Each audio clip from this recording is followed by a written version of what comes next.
Another day, another harebrained scheme to try to use up stuff in my fridge before it goes bad.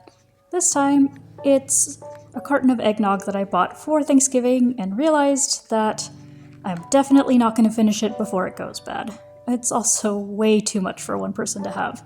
So I decided to pull up a recipe for eggnog bread and see how that turns out. Whoop, ignore the cap that fell in the bowl.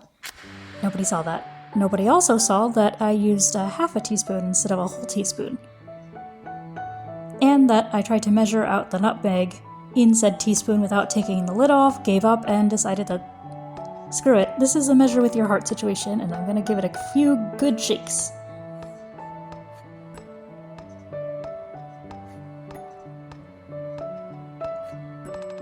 Then I'm gonna give it a good mix, make sure to beat the eggs and incorporate all of the various ingredients. Adding the softened butter that I actually kept on top of the stove while it was preheating. A bit of sugar. Surprisingly, only 1/3 cup, but then again, there's so much sugar in the eggnog itself that it makes sense.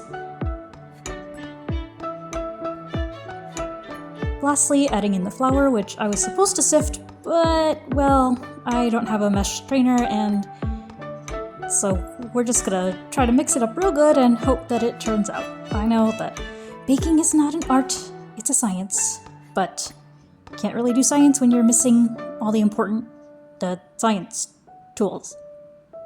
Yeah. I went to college.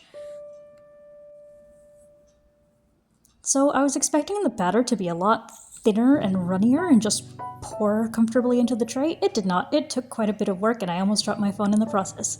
Now time for it to go in the oven, give it a pat, say goodbye, and wait for it to come out.